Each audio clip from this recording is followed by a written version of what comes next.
he? Where is he? Why is he here? Isolated in space on a round mass of matter live some several billion intelligent beings. Man. But what is his origin? Some say he evolved from the slime of the sea. Others that a god created an Adam and Eve and he was their descendant. Yet another speculates that he was brought here sometime in the distant past when the Earth was colonized by men from another dying planet. Despite the theories and speculations, the answer remains an unsolved mystery. As to where he is, that's easier. A planet some 8,000 miles in diameter, located in a remote portion of a galaxy, somewhere in infinite space. Why is he here? That, too, remains an unsolved mystery. Occupied by his daily affairs, he finds little time to contemplate such questions, except for those moments on a clear night when man pauses and looks to the star-filled heavens, and in his mind stirs an unanswered question. He searches his thoughts for an explanation, a key to the faint, forgotten memory of his past.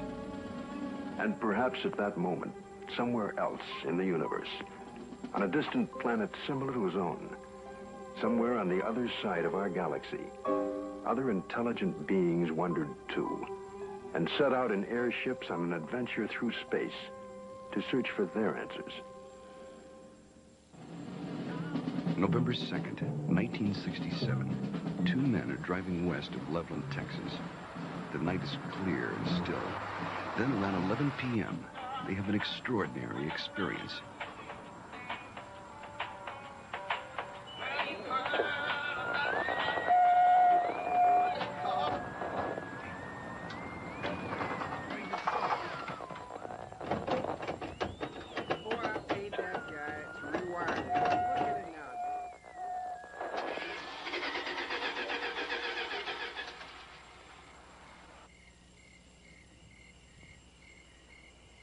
Come on, let's get out and check it.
After the object disappears, their lights come back on. The engine restarts, and they hurry to notify the police.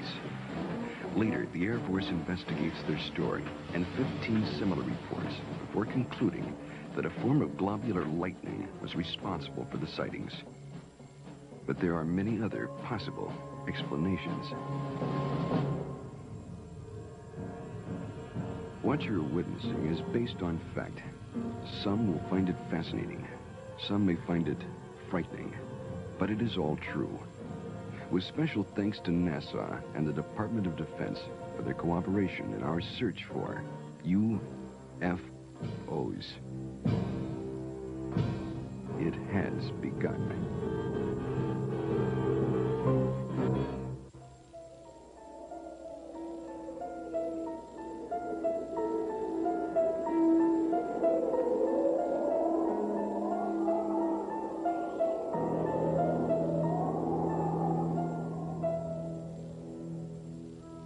The Old Testament, Ezekiel chapter 1. It came to pass that the heavens were opened, and I saw visions of God.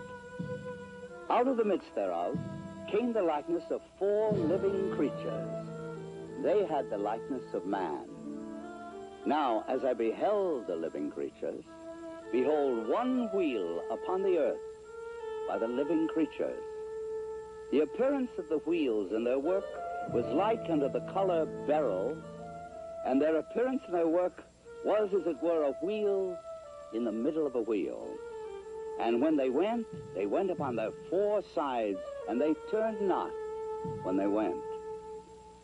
As for their rings, they were so high, they were dreadful, and their rings were full of eyes, round about them four. And when the living creatures were, the wheels went by them. And when the living creatures were lifted up from the earth, the wheels lifted up. This account took place some 500 years before Christ. Other accounts very similar appear in earlier ancient writings. The Greeks and Romans also are known to have made observations of such things as phantom chariots appearing in the night sky. Records also tell us that during the reign of Charlemagne, there were many accounts of encounters with tyrants of the air and their aerial ships. These accounts so concerned Charlemagne that those reporting such strange phenomena were subject to torture and death. Here is one recorded event given between the 8th and 9th century in France. One day, among other instances, it chanced at Lyon that 3 men and a woman were seen descending from these aerial ships. The entire city gathered about them, saying that they were magicians sent by Charlemagne's enemy to destroy the French harvest. In vain, the 4 innocents sought to vindicate themselves, saying that they were their own country folk and had been carried away a short time since by miraculous men who had shown them unheard of marvels. Luckily, the Bishop of Lyon pronounced the incident as false, saying it was not true these men had fallen from the sky, and what the townfolk said they had seen there was impossible. The people believed what their good bishop said rather than their own eyes, and set at liberty the 4 ambassadors from the ship. The date was November 12th, the year 1887.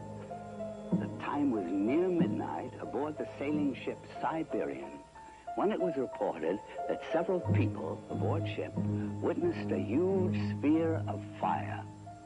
It was observed arising out of the ocean. It rose to an altitude of 16 meters, then flew against the wind and came close to the ship, then dashed off toward the southeast. This sighting lasted a full 5 minutes. Within the years 1896 and 97, mysterious airships were reported all across the United States. In Oakland, California, a group of streetcar passengers reported a winged cigar that sent out a stream of bright light. The sighting spread through Colorado, Texas, Kansas, Nebraska, Iowa, and many other states, particularly in the Midwest. On April 11, 1897, Walter McCann of Rogers Park, a few miles north of Chicago, took a photograph of an airship. The New York Herald, as well as the Chicago Herald Tribune, pronounced the plates as being genuine and not a fake. Dr. Jacques Vallée, international authority on the UFO experience. The first thing I'd like to dispel is a frequent misconception that UFOs are limited to this country. Very often people ask me, how come I never hear about UFOs in other parts of the world? How come we only hear about UFOs in America? Well, UFOs are not an American phenomenon. They are a worldwide phenomenon. That's one of their most dramatic characteristics. The first major wave of sightings, and sightings tend to come in very intense series over a couple of months, over a given region of the world. The first such major wave occurred over Scandinavia in 1946. There was a major wave in this country in 1947, mainly in the western states. And then there have been waves in the US in 1950, 1952, and so on. And there have been intense concentrations of sightings in Africa, in Latin America, in Mexico, in the Soviet Union, in the People's Republic of China, Australia, New Zealand, and on and on and on. I don't know of any single country that has not had a series of UFO sightings. May 1975, Manitoba, Canada. Unidentified flying objects have been reported over the small town of Carmen.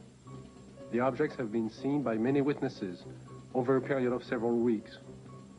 May 13, 1975, cameraman Alan Carr of station CKY in Manitoba, photographs 2 separate sightings over Carmen in front of 4 witnesses.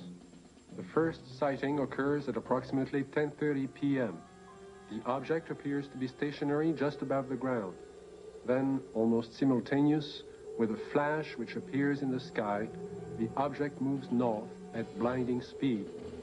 Only when the film is later analyzed in slow motion does Carr realize what he has captured photographically. Approximately an hour later, a second sighting occurs. The object appears over a group of trees and moves from left to right at an apparently low relative altitude to the horizon. Again, slow motion analysis provides a fascinating study of this unexplained event. On June 30th, 1973, Jean Bigot of the Astrophysical Institute flew over Chad aboard the Concorde, packed full of scientists and scientific apparatus. At 17,000 meters altitude, in the twilight of a total eclipse, Mr. Bigot photographed the horizon with his camera.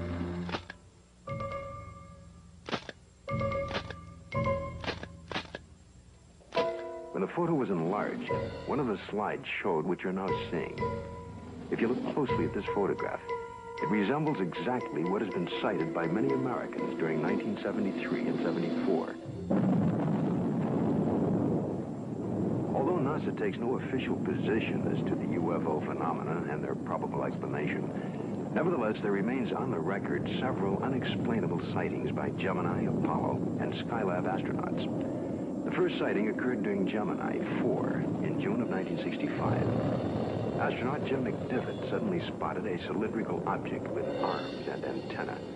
And when seen against the day sky, it appeared white or silvery. The object then appeared to be moving toward the craft. Suddenly, they lost sight of it. During the sighting, the astronauts were able to take these photographs and movie films of the UFO. Gemini 5, later that year, after 3 days and 5 hours into their mission, were contacted by Houston Control Center, advising the astronauts that Houston had picked up and was tracking another object, which was pacing Gemini across the entire United States. They estimated the UFO between 2,000 to 10,000 yards from the craft, and as large as the Gemini craft itself. Because of the limitations of viewing area aboard their capsule, no visual contact was made. Radar continued to track the object until they passed the Ascension Islands in the Atlantic. It then disappeared. Gemini 10 crew, Collins and Young, picked up objects traveling together in orbit. A positive identification has to date not been made. This photo was taken during the Gemini 11 flight on the 18th revolution, 27 hours and 47 minutes after liftoff. September 13th, 1966.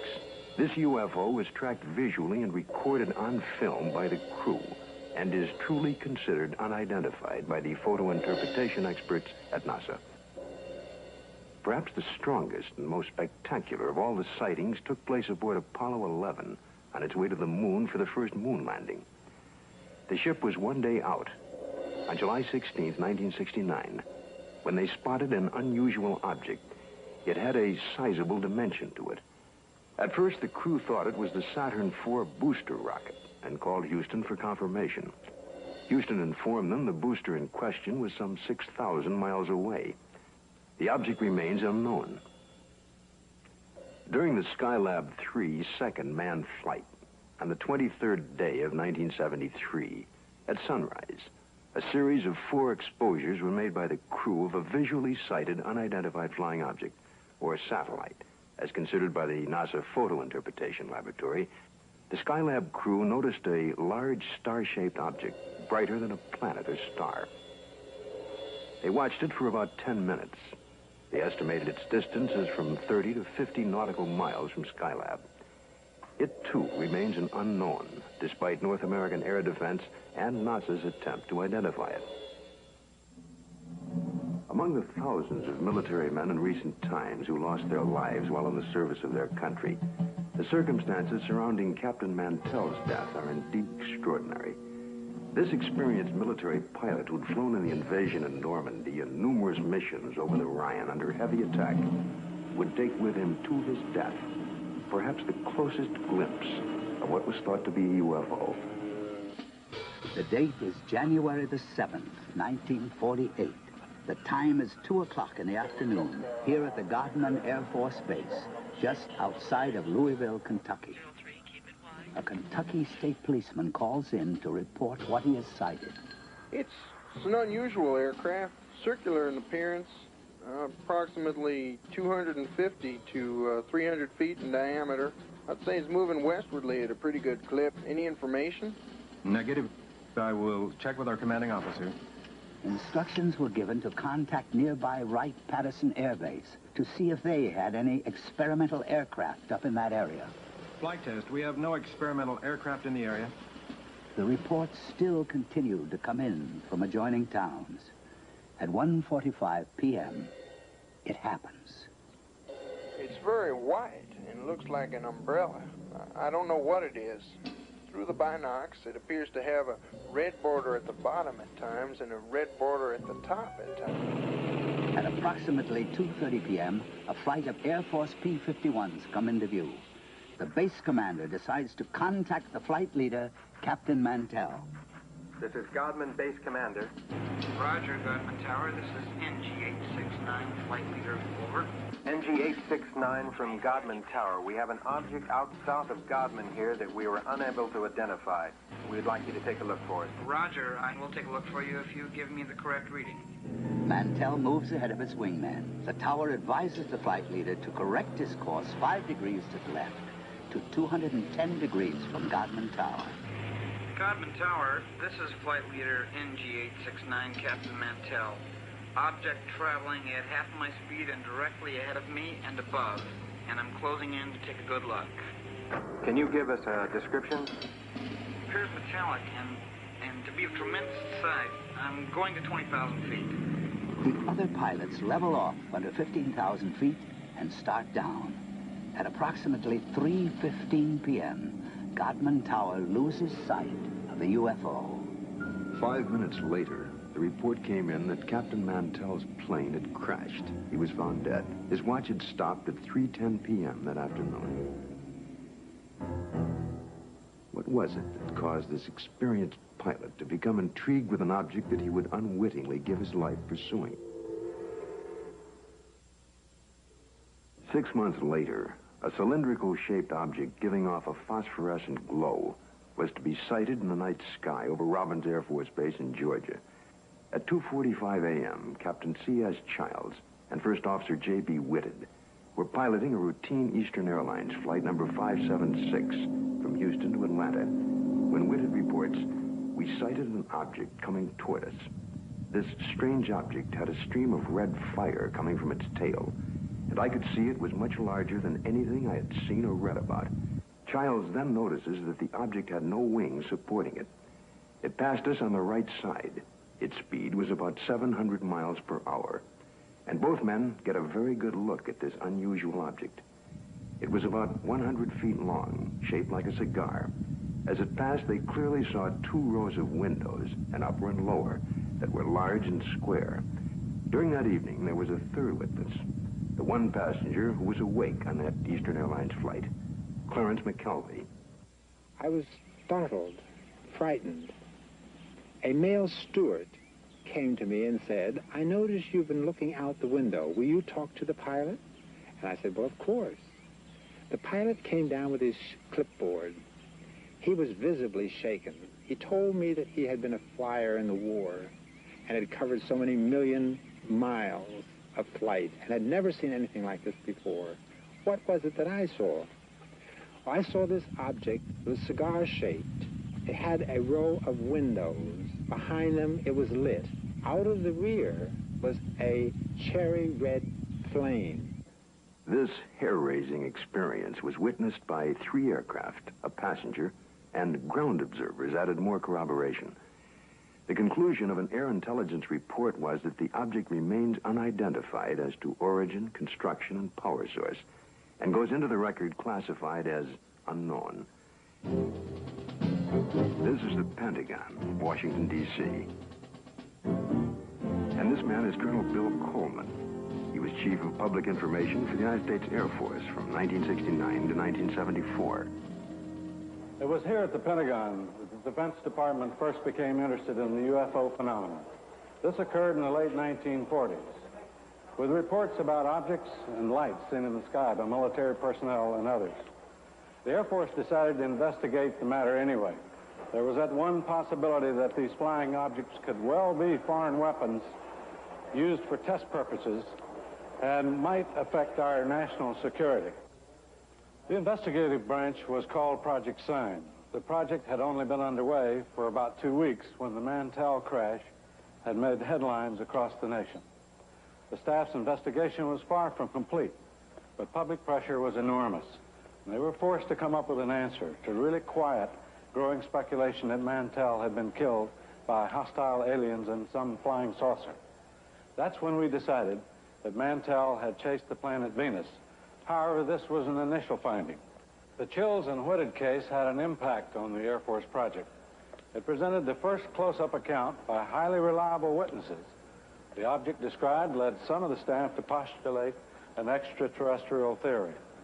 And they wrote up an estimate of the situation, which at the time was classified top secret, suggesting that the saucers were from outer space. This theory was rejected by the Air Force Chief of Staff, General Hoyt Vandenberg, and even other Project Sign staff members as not having enough proof. So the extraterrestrial visitation idea was dropped for the time being. It's been said in jest that if these UFOs are from other worlds and they wanted it to be known, all they'd have to do is land on the White House lawn. But an incredible incident too quickly forgotten in time took place over our Capitol. In 1952, Air Force spokesman for the Pentagon and UFOs at that time, Mr. Al Chop, relates the famous incident that stirred the Capitol, causing a request from even President Truman to be kept up to date on all the details. There were radar reports of unidentified flying objects over the nation's capital. We had 3 reports. One came from Andrews Air Force Base radar control room, and 2 from the radar controls at Washington National Airport. The first sightings consisted of a number of unidentified targets picked up on radar. Then a call was placed from National to the Andrews Air Force Base flight controllers. They were apparently tracking the same targets. Then Andrews reported a visual observation of 3 objects that were apparently in the same position as those indicated by our radar sets. The targets stayed on radar until about 12:30 a.m. They moved slowly at first, about 100 to 200 miles per hour. Then one of the targets sped away at a fantastic rate of speed. It moved west from Andrews toward Riverdale. Army 142. The estimated speed was 7,300 miles per hour. At this time, in the tower, we had about 7 targets on the radar scope. These unidentified objects were flying all over the city. They even violated the restricted air corridors here over the White House and over the Capitol building. The phenomena wasn't to subside. The following Saturday night, July 26th, a repeat performance unsettles the Capitol again. I was awakened the following Saturday night around midnight by a telephone call to my home in Virginia. It was the public information officer for the Federal Aviation Authority. He told me the air traffic control radars were again picking up a large number of UFOs over the Capitol area. First they would follow a definite flight path, and then they would suddenly disappear. Others would come into view just as suddenly. I placed the phone call to the command post in the Pentagon, and I asked for an intercept. About 2:40 a.m., we got a radio call from a flight of F-94s, 2 aircraft in the flight. They also, at about that moment, appeared on our scope. And at that moment, a very frightening thing happened to us. All of our unknown traffic completely disappeared the moment those aircraft came on the scope. The flight leader called in and said, well, it doesn't look like we're going to do any good here, so we're going to go back to base. And at the very moment those aircraft disappeared, all of our unknown traffic appeared again on our scope. And again, it was a very frightening experience. We called Andrews Air Force Base, and they reported exactly the same thing happened to their Scud. At 10 a.m. on the morning after the sighting, General Landry, at the request of President Truman, called intelligence to find out what was happening over Washington. It was the largest and longest press conference held in the Pentagon since World War II. General Samford headed the conference and said that he was personally satisfied that the radar scope sightings were the result of temperature inversions, which are known and account for certain blips on radar. Although this was the conclusion of the Air Force investigations, interestingly enough, the actual report begins with this opening comment: a study of the various reports regarding the subject. Radar sightings do not allow a positive and final explanation to be made. The CIA now would enter the picture by convening a panel of top scientists to examine the UFO phenomena. The CIA's concern was that recent waves of sightings might constitute a threat to our national security. The thinking was that the enemy could exploit UFOs as a decoy in the preparation for an attack on the United States. 5 outstanding scientists and various Air Force and CIA representatives were to meet on Wednesday, January 14th, 1953.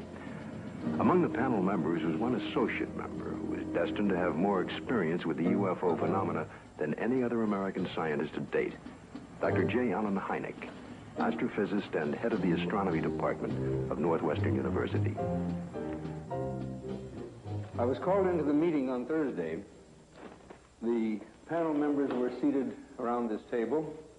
It was a rather somber and impressive occasion, actually. I was a junior member, and I remember feeling considerably nervous and apprehensive about being in front of this powerhouse of scientists. But then for the past 4 years, I had been scientific advisor to the U.S. Air Force on this very problem. There were 2 films that were of particular interest to the panel at that time. One was a film taken by a Navy officer while on vacation in Utah, near Tremonton, Utah, and the other was a film taken in Great Falls, Montana, by the owner of the local baseball team. The Utah film had already been subjected to some 1,000 or so man-hours of analysis by the Navy's Photographic Interpretation Laboratory.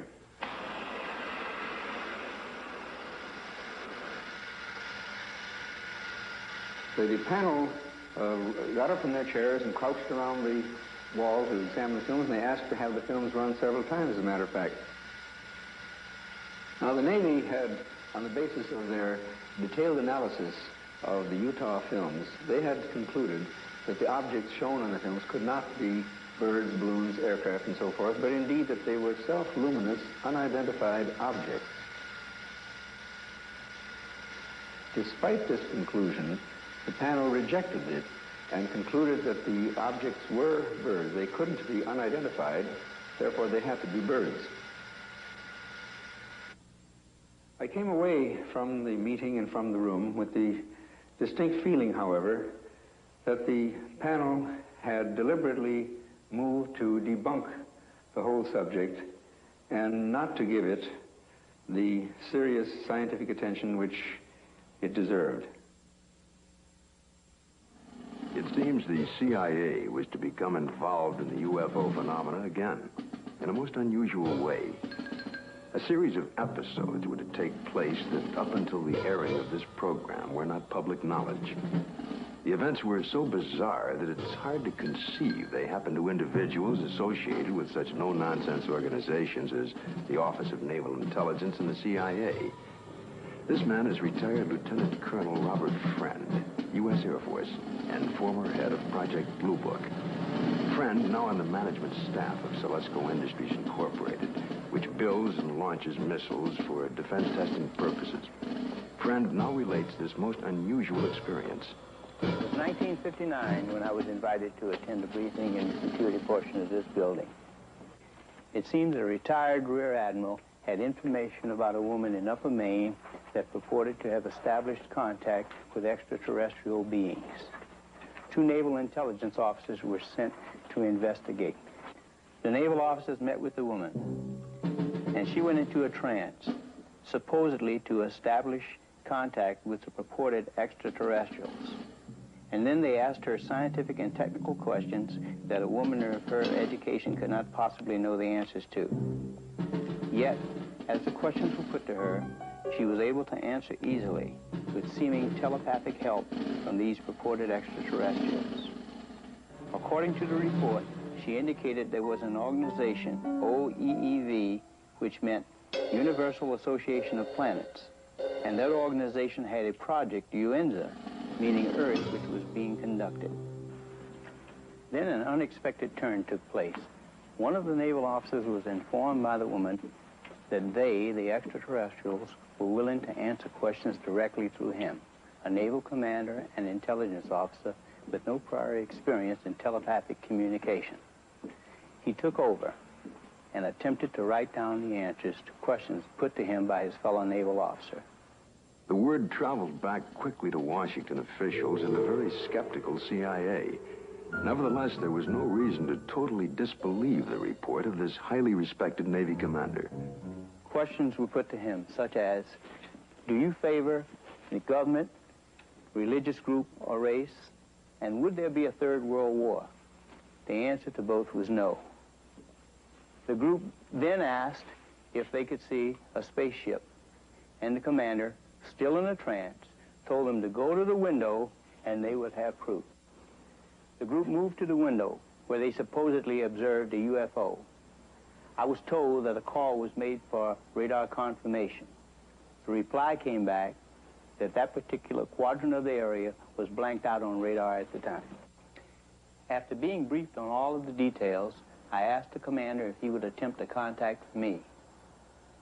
He sat for several minutes and then appeared in a deep trance with his Adam's apple moving up and down rapidly. Questions were put to him, and he answered them by printing in rather large letters using rapid but jerky motions. It wasn't at all like his natural hand. During the course of the questioning, we learned the names of some of the so-called extraterrestrials. One was Krill, C-R-L-L-L. Another, Alomar, A-L-O-M-A-R. And another, Alpha, A-F-F-A, purportedly from the planet Uranus. A case that just as well could have been written by a very imaginative science fiction writer. But here in my hand is the actual account of the incident by one of the agents present at that time. The names of 7 men present are listed here. Because of the unusual nature of the incident and at their request, their names will remain confidential. Another reason for control of the Blue Book files was to protect the names of witnesses. To help satisfy public demand, periodic summary releases were made. We had no proof that we were indeed being visited by extraterrestrial vehicles under intelligent control. However, we couldn't prove that there weren't spaceships either. It created a dilemma for the Air Force. In 1966, an important incident takes place in Michigan. It creates enough of an uproar that President Gerald Ford would at that time call for a congressional hearing on UFOs. Here are excerpts from Ford's actual letter to the House Armed Services Committee. The Air Force sent a consultant, Dr. J. Allen Hynek, to investigate various reports, and he dismissed all of them as products of college student pranks, or swamp gas, or an impression created by the rising crescent moon and the planet Venus. I do not agree that all of these reports can be or should be so easily explained away. I am proposing that the Science and Astronautics Committee, or the Armed Services Committee of the House, schedule hearings on the subject of UFOs and invite testimony from both the executive branch of government and some persons who claim to have seen UFOs. I think we owe it to the people to establish credibility regarding UFOs. Sincerely, Gerald R. Ford, Member of Congress. Congress acts on Ford's letter and holds an open hearing under the chairmanship of L. Mendel Rivers of the House Armed Services Committee. Only 3 persons are invited to testify. The Secretary of the Air Force, Dr. J. Allen Hynek, and Project Blue Book head at the time, Colonel Hector Quintanilla. Hector Quintanilla relates the events and reports of the unusual sighting that led up to the congressional hearing. There were 2 sightings, one at Hillsdale and the other one here at Dexter.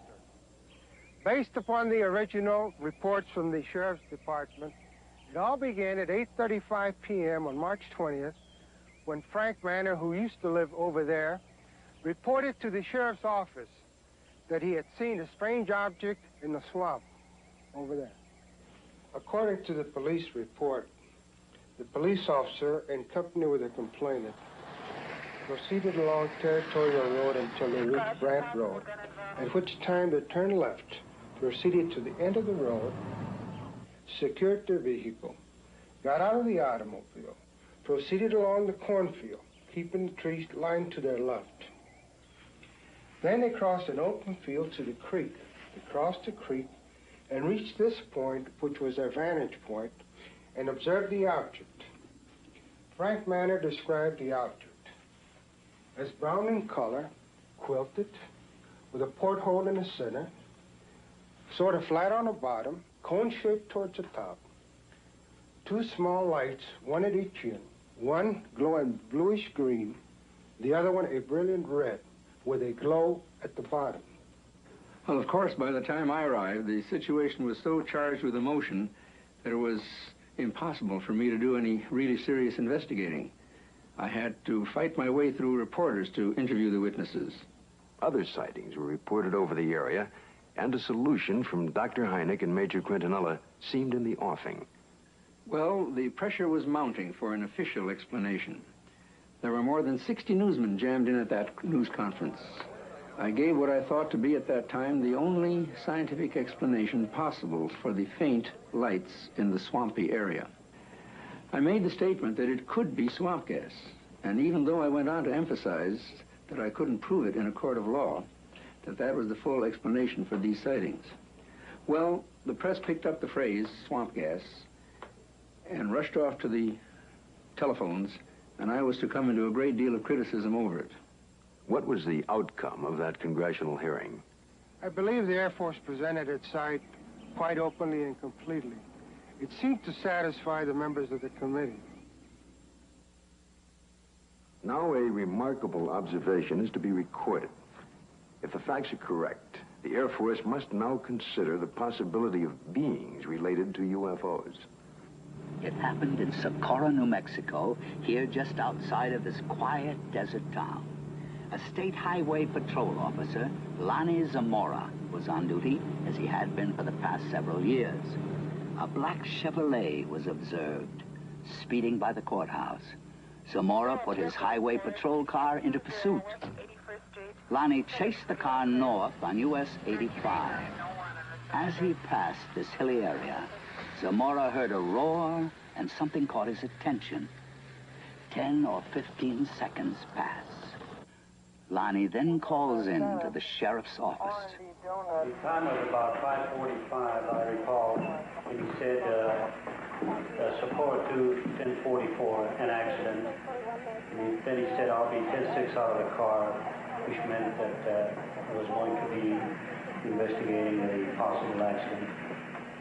And I went up this road about a half a mile, and then I stopped my car and got out and looked out, and I could see a white looking object in the distance. I thought it was an overturned car at first, but I got into my patrol car and went up closer to it.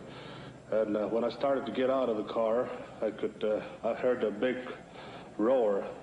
As I got to it, I could see looked like a couple of coveralls hanging from a clothesline. I couldn't see what it was, but it looked like a couple of coveralls. Zamora called in. He sounded very excited. He said he watched an object lift up slowly and disappeared into the sky very fast.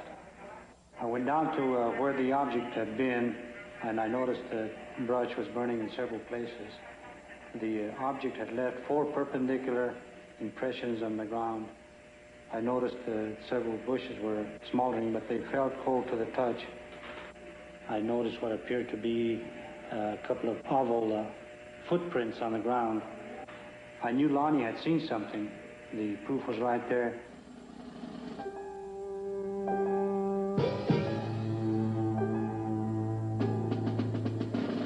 The incident was very interesting, to say the least.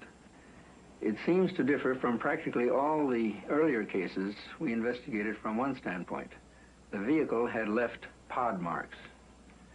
There was an insignia observed by Lonnie Zamora on the side of the craft. The insignia was unidentifiable, not American nor Russian. And last of all, the observation of these two people in some sort of suit. But what did the investigation turn up? What was the official Air Force estimation of the situation? We went over the case completely. We had soil samples tested at the Air Materials Laboratory. The burnt bushes were analyzed for propellant residue. We measured the distances between the pod marks. My first reaction was that it was a lunar test module from NASA or the Air Force. That seemed to be the only logical explanation.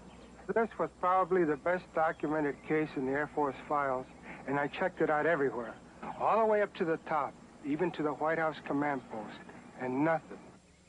According to the official status of the sighting of Lonnie Zamora, case carried as unidentified, pending additional data. April 19th, 1897, in Leroy, Kansas, a farmer named Alexander Hamilton, his son, and a farmhand are awakened by strange noises from the cattle pen. Going outside, they discovered, to Hamilton's utter amazement, an enormous airship with a brilliant searchlight is slowly descending over the cow lot. Fearfully, Hamilton moves closer and is startled to find that one of his cows has been caught by a red cable running down from the ship. The next day, after an extensive search, he discovers the cow's hide, legs, and head in a field miles away. This is one of the first recorded cattle mutilations connected with UFOs. The report could easily be dismissed as a tall tale if there were no others. But since then, thousands of bizarre animal mutilations have been discovered, not only in this country, but in Africa, Australia, Brazil, and many European countries, in fact, all over the world. In this country, mutilations have occurred in over 30 states in the last 5 years alone. Frustrated ranchers and law enforcement officials have come to recognize the classic signature of the mysterious mutilators. Often, in a remote area, a cow will be found dead, the sex organs removed, and the tongue, an ear, and an eye all surgically cut out. The body, more often than not, has been drained of blood, though no blood has been found on the ground. In fact, there are no tracks or prints of any kind near the body. And yet, amazingly enough, there is no evidence of a struggle. One of the first states to be hit by the mutilations was Colorado. Reporter Bill Jackson of the Sterling Advocate covered the story from the very beginning. A classic mutilation, or say 90 to 95% of the mutilations will be almost identical. Some part of the face will be gone, exposing nothing but, you know, the jawbone.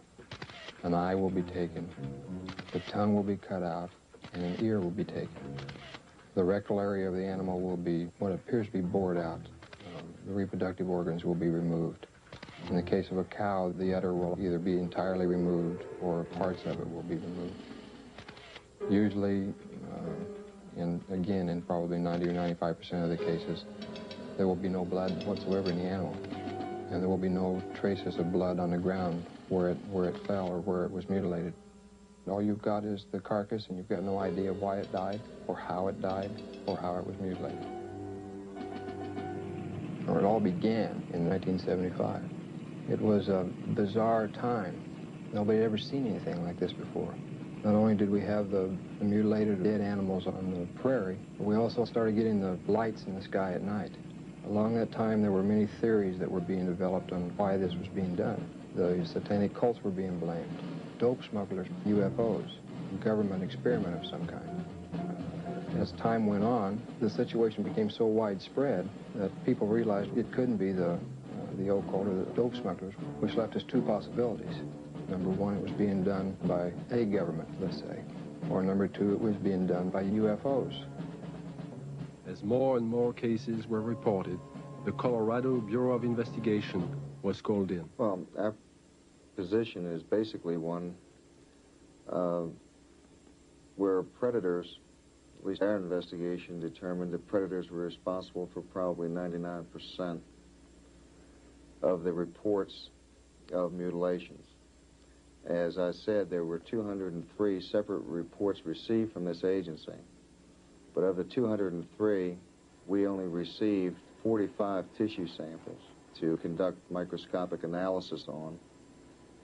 Of the 45 tissue samples, we found that only 2 of those 45 had actually been mutilated with a sharp instrument. When they first started, they would send samples of these animals to the CBI, to Fort Collins, to try and determine what was the cause of their death, what was mutilating them. And 9 times out of 10 or more, the report would come back that were being caused by predators. Now, these ranchers and the sheriffs in these rural areas have been around cattle all their lives. They've been around coyotes all their lives. And they knew that this just wasn't possible. A coyote would not do that. Predators, when they come in and start to eat, now I'm talking about 4-legged predators.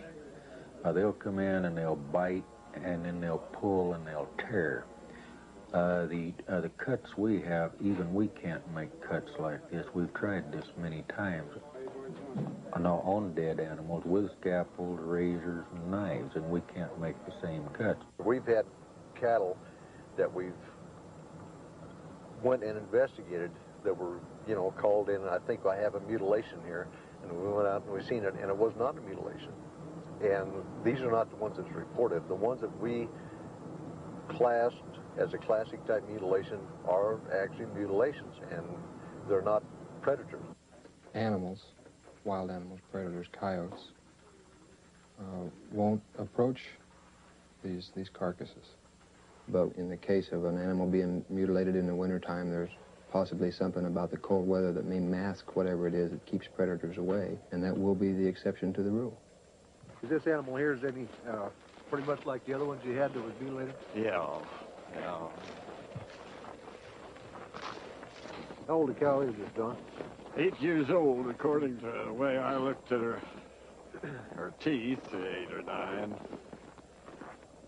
I know definitely it wasn't animals. We took out the whole works there.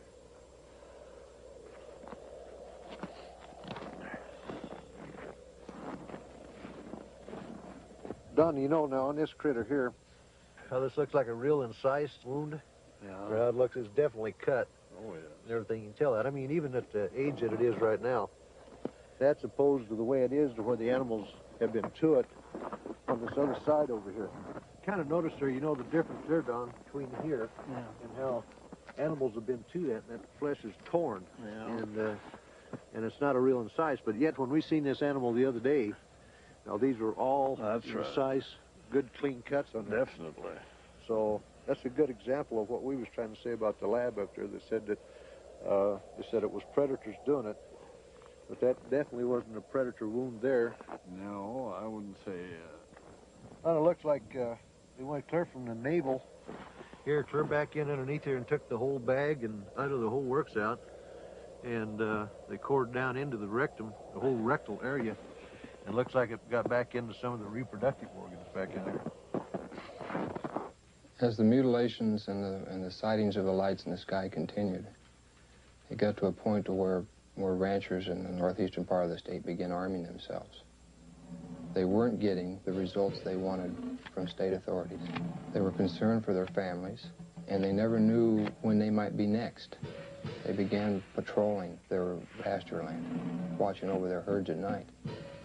The lights from the sky, when they got too close to a herd of cattle, the ranchers shot. Well, I think everybody was a little edgy. Everybody started carrying high-powered rifles. I don't know what good it would have done, but everybody was awfully nervous. I'm completely convinced that there's something there that's not normal. There's a lot of questions that are unanswered, I'm sure, and hopefully someday maybe somebody will figure it out. Unidentifiable lights in the sky have appeared in virtually every area of this country which has been plagued by cattle mutilations. But no explanation has been found for these strange sightings. There are some who believe that these objects in the sky are responsible for thousands of mysterious cattle deaths which continue to this day.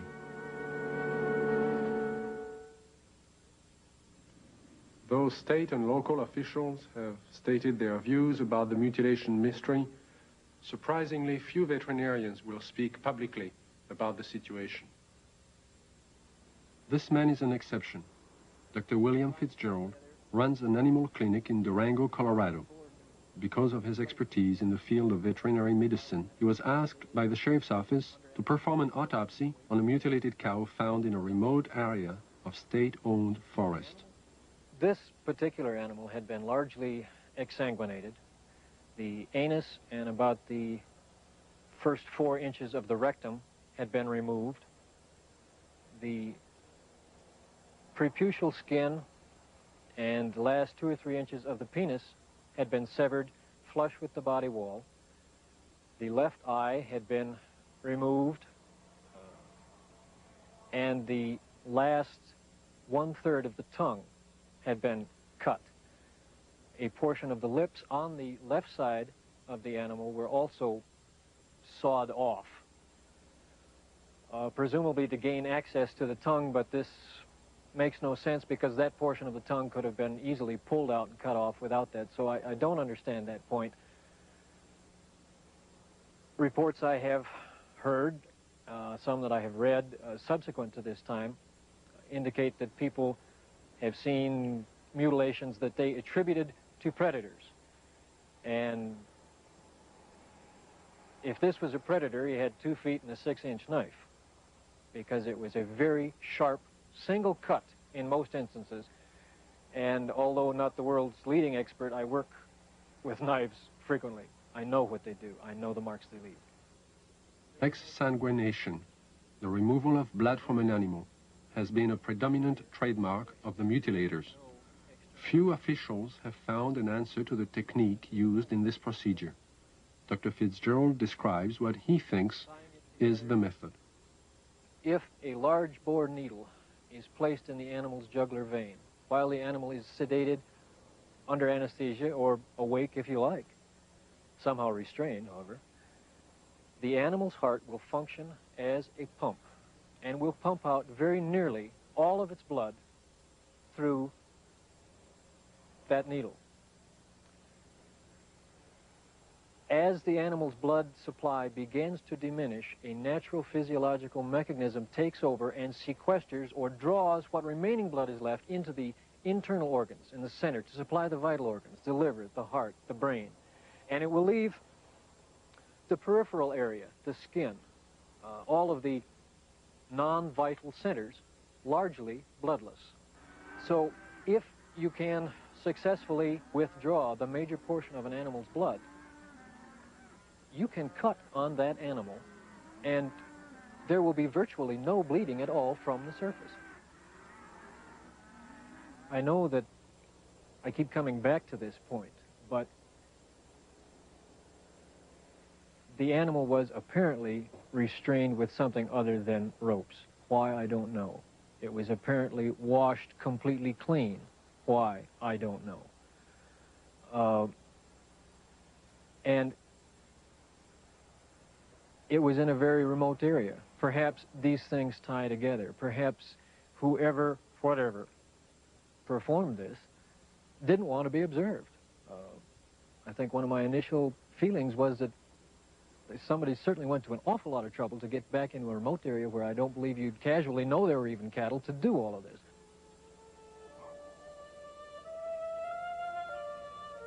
Dulce, New Mexico, similar to the plains of Colorado in its isolation, but nestled among rolling hills and small mountains, is the land of the Jicarilla Apache. Tradition is strong here. Indian women weave intricate baskets and create delicate beadwork. The men preside over tribal business and raise cattle. And here, as in Logan County, the night sky has been lit with the glow of unknown flying objects, and cattle are found mutilated. Officer Gabe Valdez of the New Mexico State Police and retired scientist Howard Burgess, who pioneered the development of Kirlian photography in this country, periodically pool their knowledge and expertise in an effort to solve the mutilation mystery. Officer Valdez describes how it all began. It was in 1976, June the 14th, when we first had one of our cattle mutilations here in Dulce. The cattle that was mutilated belonged to Mr. Manuel Gomez. Any time that we do find one that it's not too decomposed and it's fresh enough for us to do some tests, well, I do call on Mr. Burgess because he has a lot of knowledge in the field of science that is very helpful to me in conducting my investigations. Howard Burgess had a theory that some of the cattle had been marked prior to their mutilation with something which would show up under ultraviolet light but be invisible to the naked eye. Late one night, he and Valdez conducted an experiment and found that out of 80 head of cattle, 5 were indeed marked with a powdery white substance, visible only under ultraviolet light. So we took ultraviolet with some special filters and ran the cattle through it, and what appears to be markings glowed under ultraviolet. It's invisible to the normal eye, but under ultraviolet it does glow. Then we removed the hair from the region that does glow, and we removed a control sample. We took these to the lab and had chemical checks run on them. We did find that the sample that did glow is extremely high in potassium and magnesium. At the time, this was interesting, but it didn't mean much to us until we ran on to other things that began to tie in with it. The tie-in came on July 3rd, 1978, when a UFO was sighted over Taos, New Mexico. As it hovered over the town, it dropped a thin film of ashes onto the ground below. The ashes contained high levels of magnesium and potassium, the same elements found on the cattle under ultraviolet light, but there was more. We find there's at least 25 elements in there. There's a good possibility that it may be something that's organic. And if it is, this just opens up a real bag of worms, because anything can happen if this is an organic material that has come from one of these crafts. And this, as the people told us, directly fell from the craft that was hovering over the area. One evening in 1975, Logan County Sheriff Tex Graves took his deputies into the countryside around Sterling, Colorado, determined to track the bright lights which had been skimming across the ranches and farmlands for the last several weeks. Reporter Bill Jackson describes the sequence of events. We were just getting started in this. We really didn't know what we were doing. We weren't prepared for anything like this, of course. But as time went on, we realized we couldn't catch them, so maybe we can take pictures of them and discover something that way.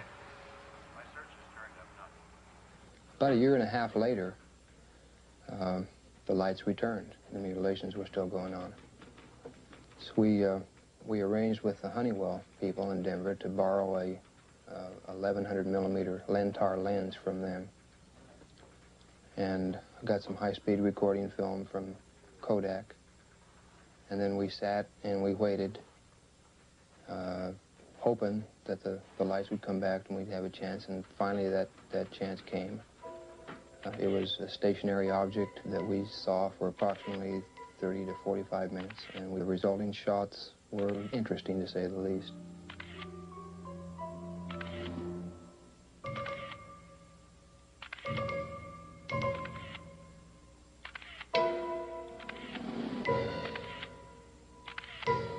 Shortly after these final exposures, the object just disappeared. It was almost like somebody hit a light switch and it was there no longer.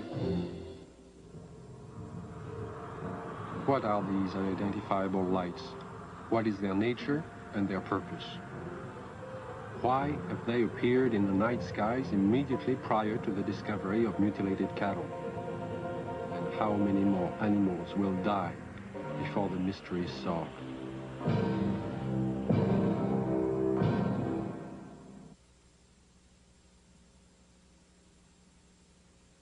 1974, I received a call from a woman who had a strange story to tell. One night, as she and 3 friends were returning to Los Angeles from Lompoc, California, they encountered an unidentified light in the sky. Thinking at first it was a helicopter, the friends paid little attention. When the object began to fly in unusual patterns at extremely high speeds, the passengers soon realized they were dealing with something out of the ordinary. What happened next is best told in the woman's own words. Helen is a fictional name. Her real name is being withheld at her own request. I saw it come into the sky from the top of the mountain range and go straight up and do a 90-degree angle toward us, and I called it to the attention of Don, John, and Sue. And they saw it too, and it was there. I was not on dope or alcohol or anything like that. And it came, starting doing really erratic things in the sky. It was a small white light and very easy to see. We were not mistaking anything. It came over to the car, flipped over and went around on the other side of toward the other hills and came back, settled above the car. By this time, because it was so close, it was 8 lanes freeway, at least in diameter and even a little wider, saucer-shaped, a very white, luminescent light emitted from the entirety of it. The ship stayed above us, out in front of us, about a minute or two, and we watched it, and none of us were saying a thing. And we just kept driving, and it kept staying in front of us. And then out of the perimeter of it, closest to us, came 4 white beams of light, very much like funnel-shaped, smaller at the perimeter, and they descended upon us and came around each one of our bodies. And out of each one of our bodies, we started to float into that beam of light. The best description would be molecularly being dispersed. And when I looked over at Don and Sue and John, their bodies, their legs and their bottoms are still on the car seat, and their heads and their shoulders and their chest molecules were going through the roof of the car, along with mine. We didn't lose consciousness while this happened. We were completely conscious of going through the roof. And the bottom molecules of our body were coming through too, and we were about 3.5 or 4 feet outside the car, going toward the ship, and we hit an energy field, a strong one, and remembered nothing. Next thing I did remember, we were coming back, the same process, going back into the car. It wasn't until several years later that Helen realized she had experienced more than she remembered. Mental images, which she couldn't explain, caused her to visit a specialist who put her through a memory regression. In this relaxed state, Helen recalled the evening in question and described in detail the experience of being taken aboard the UFO. I came to, and standing in front of me was a very tall man with whitish hair, kind of bronze, beautifully tan type of skin. And he had a long type of robish gown on, and he was looking at me, and very, very friendly. And he said he supposed I'd like to know what we were doing here.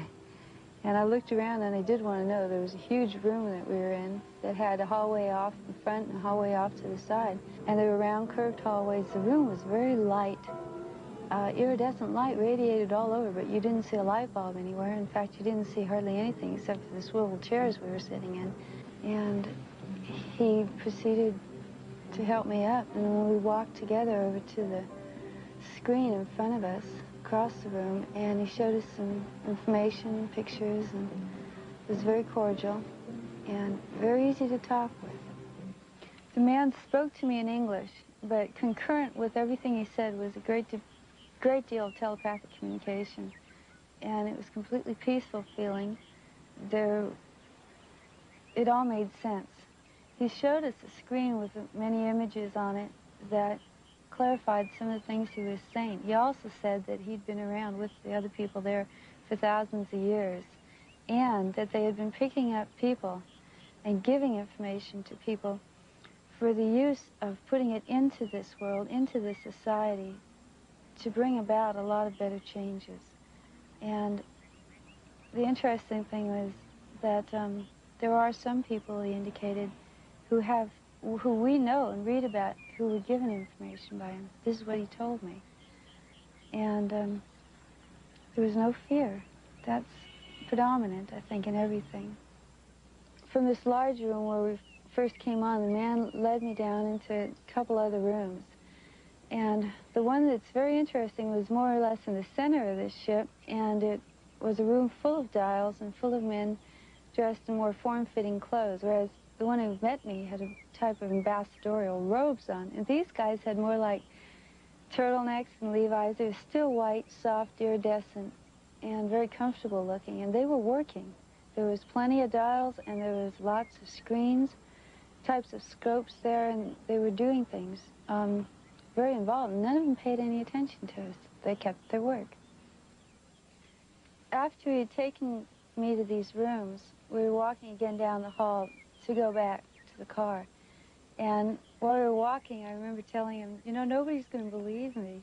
And he said, he's a really nice doctor, and he goes, it doesn't matter if anybody believes you. And there was a purpose to being told these things. And what I had learned and what John and Sue had learned, too, had its purpose. And he was very kind and very cordial. You could meet him on the street almost and not even feel anything unusual. And then we came back to the room, and we were put back in the car the same way as we were taken out. And we just this tremendous sense of peace, and that there was a lot more going on than we had originally thought. In December of 1969, amidst great public controversy, the Condon report from the University of Colorado was finally out. In summary, they found no evidence that UFOs were a threat to the national security, and the late Dr. Condon recommended that the Air Force terminate its involvement in UFO investigations and analysis. In 1969, the Air Force officially disbanded Project Blue Book and the study of the UFO phenomenon.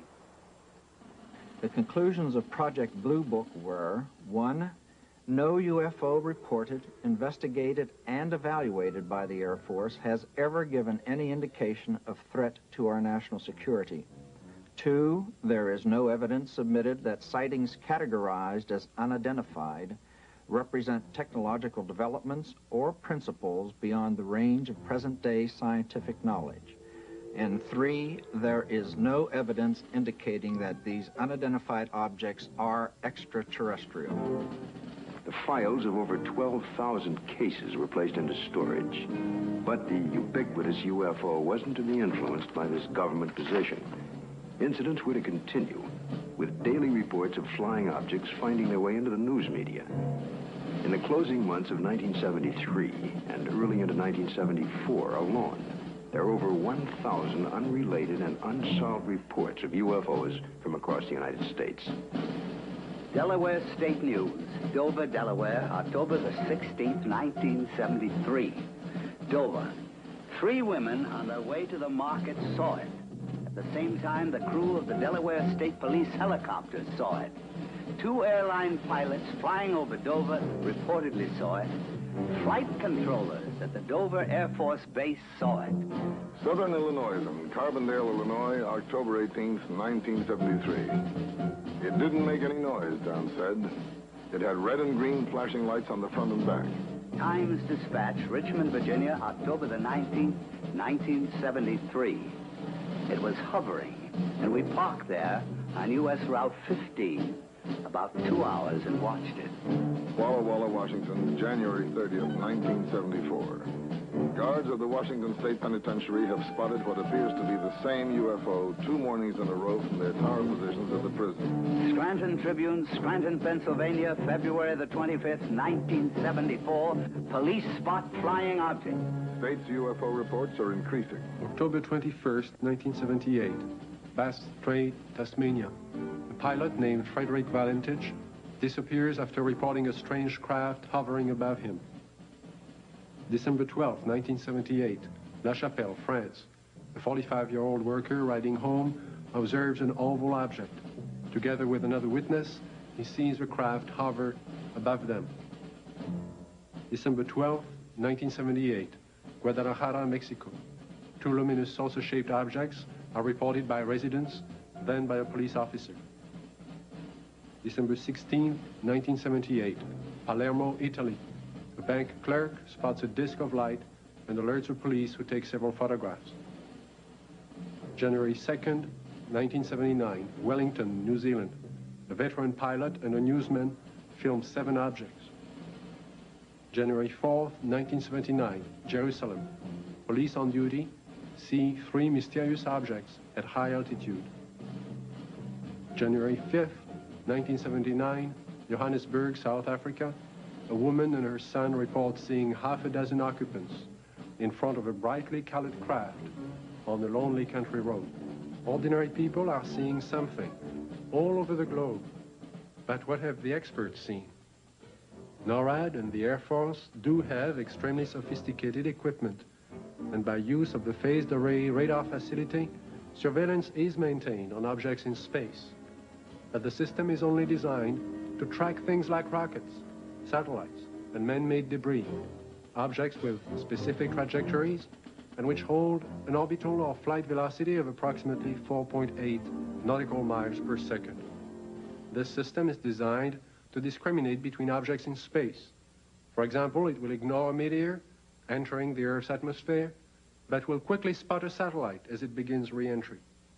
Objects can also be photographed with incredible precision by the electro-optical surveillance system, and it's very good at its job. However, it's not designed to photograph everything, just specific items and particular missions.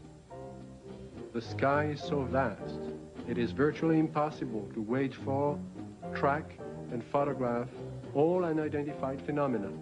There is just not sufficient time or budget. So it is not really accurate to say that our sophisticated equipment and personnel are able to identify and examine any and all UFOs. On the contrary, they are programmed to study man-built machines, and only that.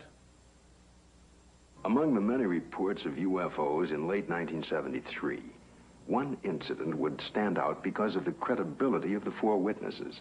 This is Major Coyne, Army helicopter pilot, his co-pilot, Lieutenant Arrigo Jetsi, Air Medic Sergeant Healy, and Robert Janicek.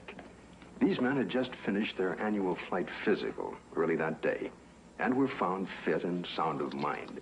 They would take off from Port Columbus Airport about 10:30 p.m. But what was about to follow, and the subsequent report they filed, would put to the test the credibility of these men. Approximately 8 miles east of Mansfield, our crew chief, Sergeant Robert Janicek, observed a red light on the east horizon. Did you gentlemen see the same red light? Yes, I did. Our helicopter was flying on a northerly heading. We were flying at an altitude of 2,500 feet. He indicated that the light seemed to be pacing the helicopter, moving along in a parallel direction with our aircraft. Which direction from the helicopter was the object? Moving, it was to our right, to the right side of the helicopter, and it was moving with us as we were heading north towards Cleveland.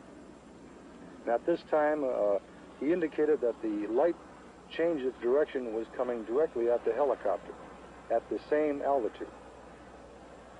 And as the helicopter was maintaining a speed of 90 knots, the object came at a terrific speed from the horizon. We estimated 15 miles. Visibility was reported 15 miles that night. Did you gentlemen see the object at this time, after it had been pointed out by the sergeant? No, not at that time. I was flying left seat or co-pilot, and visibility from that seat from an object approaching from the right is rather limited. So I was having a difficulty seeing the object. And it was for that reason that Major Coyne did take the aircraft or the controls from me. I grabbed the controls from Lieutenant Jetsi because I thought it was going to hit us. I braced for impact. With that, I pushed the collective down to get the helicopter to start to descend. I then looked at the altimeter. It was showing 1,700 feet, and we were descending 1,000 feet a minute. The helicopter began to descend, and as this object came at the helicopter, it seemed to descend with the helicopter. When the helicopter went down, the object came down, but it still came directly at our broadside, as if to hit the helicopter from the right side. Did anyone else see the object at this time? Yes, I was watching it come on out of the east horizon. And the only thing I felt was when the skipper took over the controls and we started to auto-rotate down, and I'd never been involved in a mid-air collision, so I was just watching this thing come at us. It was at this time a light came swung 90 degrees from the UFO towards the helicopter. And it came in through the front of the plexiglass, and the entire cabin inside turned green from the light. It was a pyramid-shaped type light that beamed down and came through the front of the helicopter. How long was your aircraft bathed in this beam? The light that came into the cockpit apparently lasted only for a few seconds, but it was enough time that I observed the red instrument panel lights utilized for night flying to be absorbed by the green light. Was it possible for you to determine the outline of this object against the star background? Yes, sir. It was a cigar-shaped object, like a symmetrical airfoil with the dome on it. It was a solid object. It was a metallic structure to it. And you could see lights reflecting off the structure, and you could not see any of the stars or behind the object itself. Well, while all this was going on, what was the attitude of the helicopter? Apparently, when we were supposed to be descending at 2,000 feet a minute at 100 knots, we were climbing at 1,000 feet a minute with the controls still established for a descent. And we went from 1,700 feet up to 3,500 feet and topped out at 3,800 feet. I would like to stress one important fact, and that is there is approximately 20 years of Army aviation experience between the 4 men on board the helicopter that night. We have been trained to follow procedures and regulations in reporting incidences, regardless of how they're accepted. And we tried to follow those procedures. And we reported the incident as it occurred and have avoided any speculation on the subject. While our government's official position is not to speculate on this subject, we can choose to let our minds explore other possibilities, to use our imaginations. For if we consider that astroscientists agree on one point, that the possibility of life elsewhere is not only quite probable, some feel it is there without a doubt. Let us suppose then that these objects are real space vehicles, extraterrestrial in origin, and not an illusion of the mind. Perhaps we can begin to accept such ideas as various reported UFO shapes and configurations by looking at our own aviation history. We have, in 71 years, devised dozens of aircraft shapes, from propeller-driven biplanes to lunar modules to date.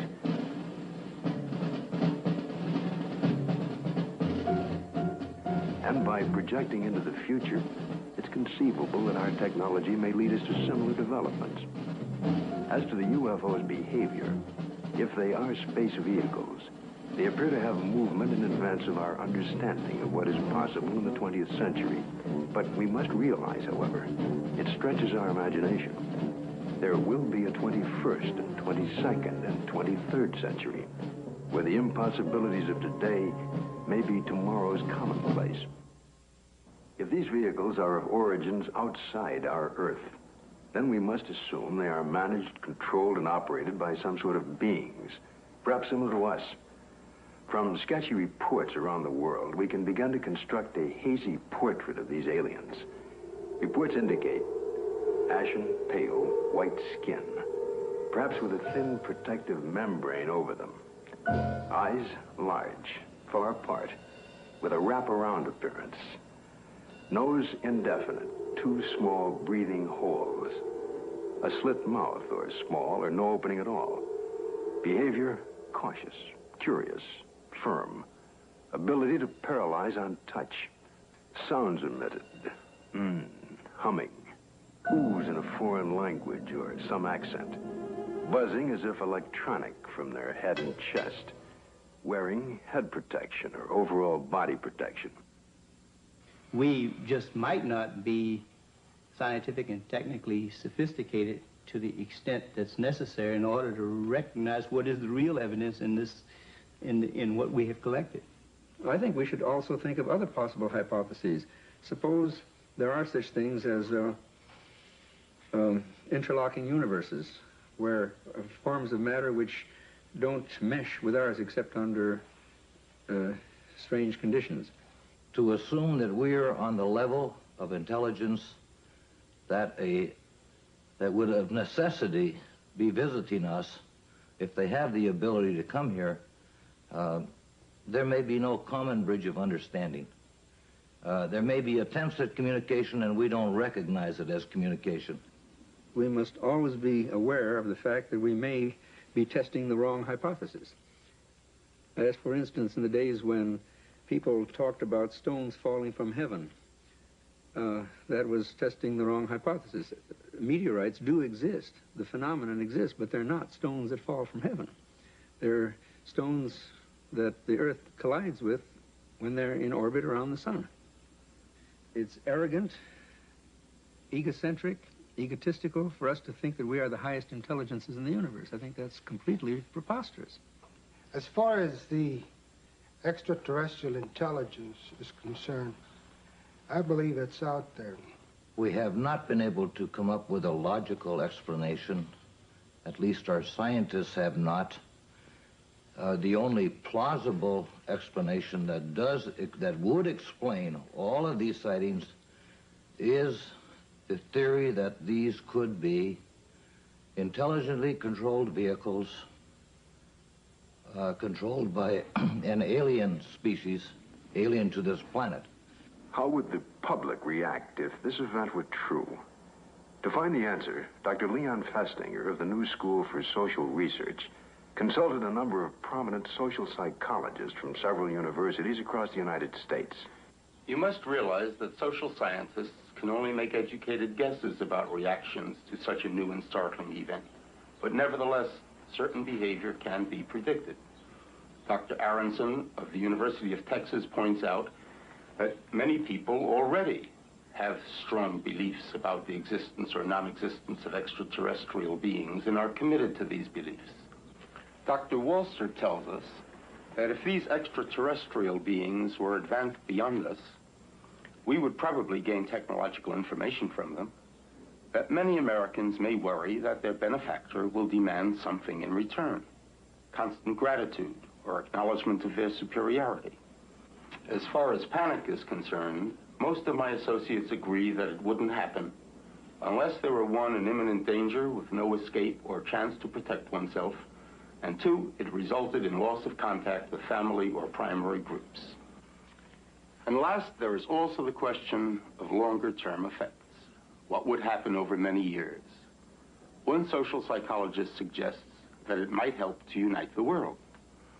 If the visitors from space prove to be an enemy, he suggests, then we would unite as one species to drive the invader away and then to live in peace thereafter.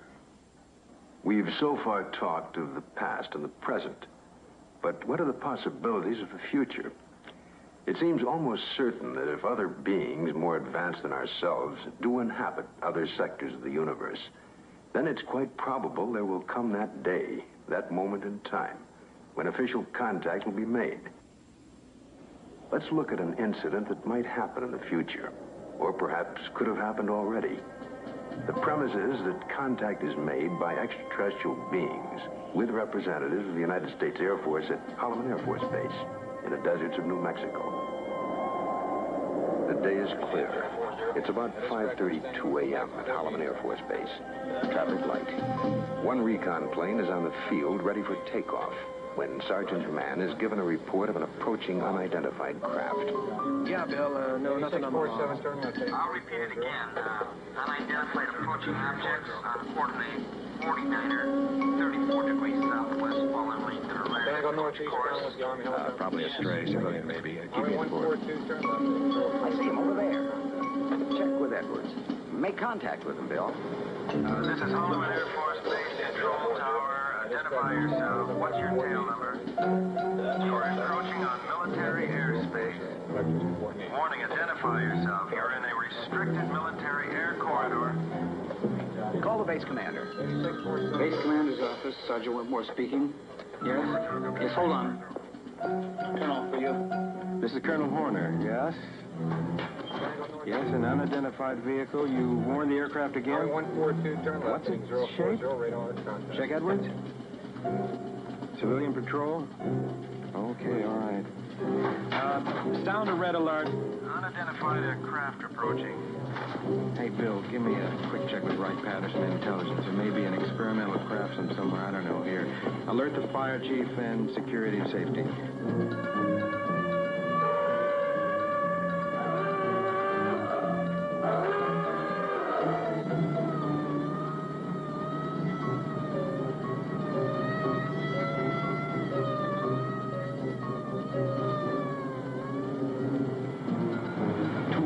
Interceptors are dispatched to escort the unidentified crafts out of the area.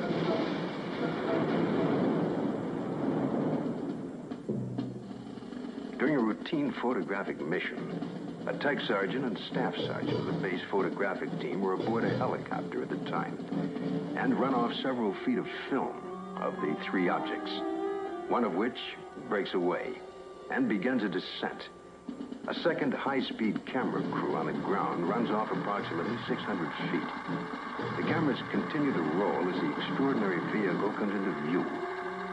It hovers, almost silently, about 10 feet off the ground for nearly a minute and yaws like a ship at anchor, then sets down on 3 extension pads. Commander and 2 officers, along with 2 base Air Force scientists, arrive and wait apprehensively. A panel slides open on the side of the craft. Stepping forward, 1, then 2, and a third, what appear to be men dressed in tight-fitting jumpsuits. Perhaps short by our standards, with an odd blue-gray complexion, eyes set far apart, a large pronounced nose. They wear a headpiece that resembles a rope-like design. The commander and the 2 scientists step forward to greet the visitors. Arrangements are made by some sort of communication, and the group quickly retires to an inner office in the King 1 area. Left behind stand a stunned group of military personnel. Who the visitors are, where they're from, and what they want is unknown.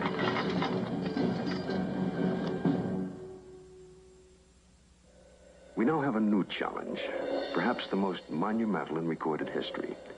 The opportunity to investigate a phenomenon that could change our destiny. Through the study and understanding of the UFO phenomena, we may discover a new energy force, or how to use it. Or it could lead to an understanding of our relationship to life throughout the universe. And if there are beings from distant advanced societies, we may be privileged to see a revelation, a look at ourselves 1,000 years in the future. And perhaps at this very moment, located in another galaxy, somewhere in infinite space, other beings raise similar questions and discuss the possibilities of life outside their planet and talk about Earth as part of their plans for the near future.